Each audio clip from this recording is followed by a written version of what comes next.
ներկայացնում ապահովագրական փաթեթի մեջ ներառված բժշկական ծառայությունների ցանկը եւ դրանց փոփոխման կարգը եւ ինչպես արդեն չզեկուցվող հարցերի շրջանակում ընդունեցինք եւս 10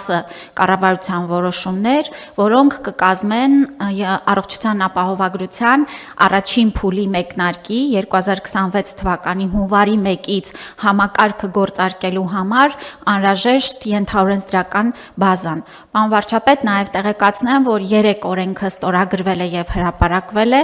այս առումով էլ ուզում եմ, որ մեր քաղաքացիները եւս տեղեկացված լինեն։ Այս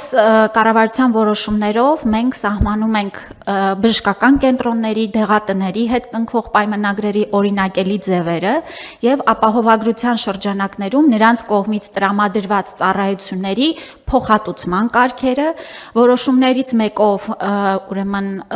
ընդունում ենք առողջության ապահովագրության հիմնադրամի մասին ստեղծման մասին որոշումը եւ հաջորդ 2 օրերի ընթացքում ապահովագրական հիմնադրամը կստեղծվի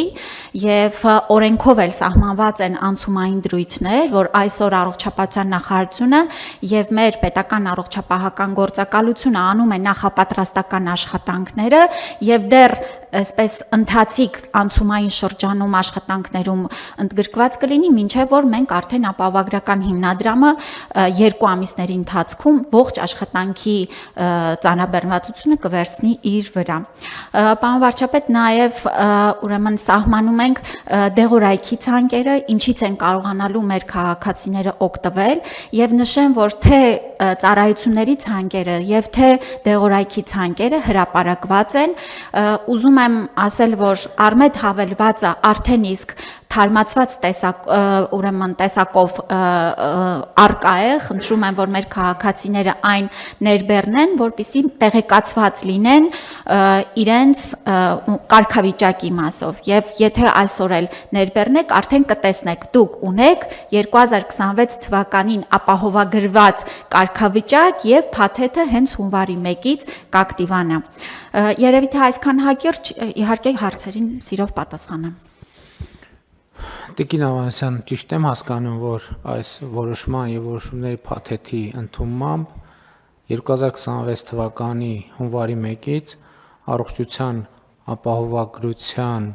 համընդհանուր ապահովագրության համակարգը մտնում է ուժի մեջ։ Այո, պարոն վարչապետ, օրենքի ուժով առաջին փուլը մեկնարկում է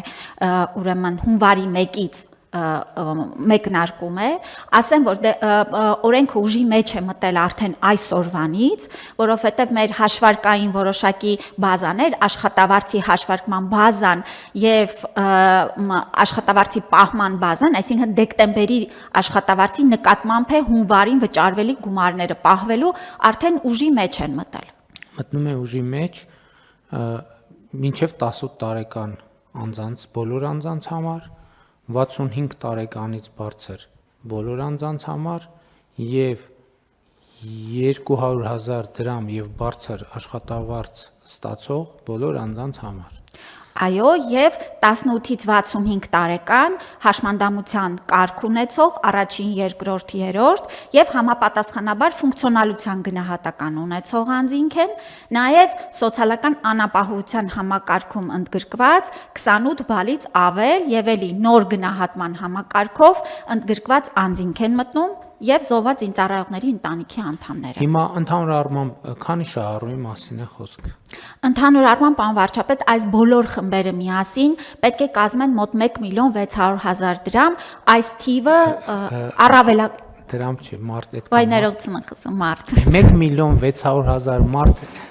հենց առաջին փուլից մտնում է։ 1,600,000 Այո, առաջին փուլի այսպես մաքսիմալ թիվը, այո, 1,600,000 հոգի են։ Ես մի քիչ ավելի քիչ էի մտածում։ 1,600,000 Հիմա տիկին Ավանեսյան, խնդրում եմ ինձ հիշեցրեք, թե մենք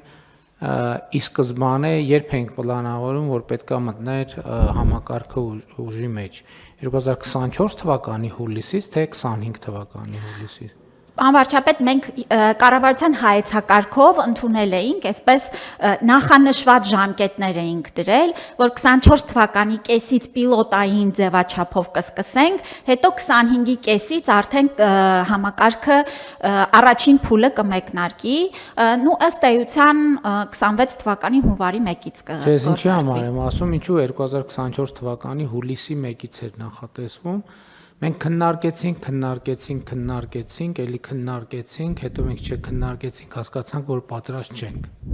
Հետո ասենք լավ, եկեք կանենք 2025 թվականի հունվարի 1-ից։ Հետո 25-ն էլ ենք, մի տարով ենք, մի անգամից հետաձգի։ Հետո քննարկեցինք, հետո հասկացանք, որ պատրաստ չենք։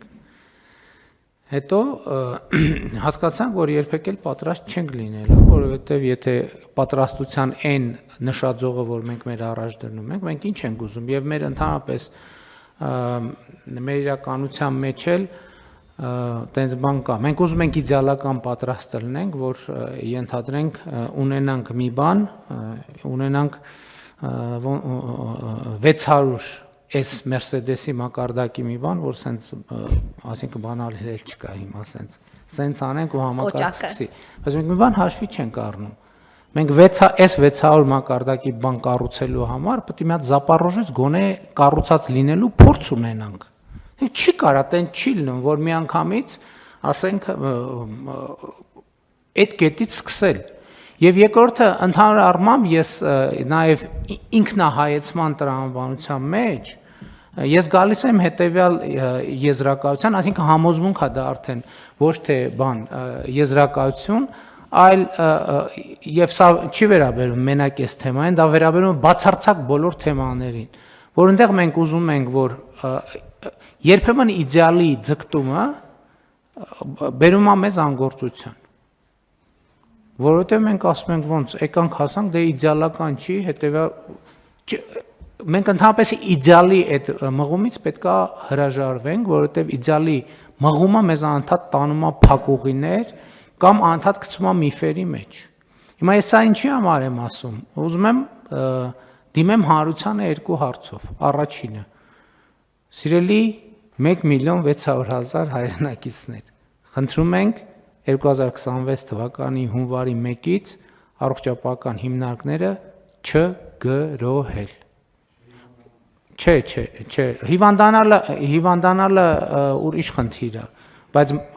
չգրոհել, ուղղակի որովհետև գրոհը հիվանդության մասին չի, հիվանդանալ չհիվանդանալու մասին չի, բայց մեր փորձը ինչ է ցույց տալիս։ Մեր փորձը ցույց է տալիս, որ սովորական պայմաններում, երբ որ մարդը, գիտեք ինչ, 21-րդ դա այսօր տեխնիկան այնքան է զարգացել, ասում եմ, ում ուզում եք բերեք։ Ես երաշխավորում եմ, որ հիմա MRT, KT, չգիտեմ ինչ եւ այլն, կգտնենք անպայման մի բան, որը պետքա բուժել։ Բացառված է, որ տենց դեպք ունենանք, որ չգտնենք որևէ բան, որը բուժելու անհրաժեշտություն չկա։ Հիմա եւ մեր առողջության ապահովագրության համակարգը դրա մասին է, որ պետքա ստուգումներ լինեն ամեն տարի եւ այլն, եւ դա ճիշտ ճանապարհ է, որ MRT-ով մենք միջև բջջային մակարդակ գնանք եւ կանխենք այնտեղ, որպեսզի այս փուլում կանխելու համար կարող է մեզ պետք լինի ծախսել 10,000 դրամ, իսկ ամեն հաջորդ փուլում այդ խնդրի հետ առնչվելիս պետական ծախսնելա ավելանալու եւ մարդու առողջության վիճակն էլ վատանալու է, բայց ելի եմ ասում, պետք չի հունվարի 1-ից գրող ձեռնարկել առողջապահական համակարգի վրա, որովհետեւ ոչ բժշկական կենտրոններն են փախնելու, ոչ կառավարությունն է փախնելու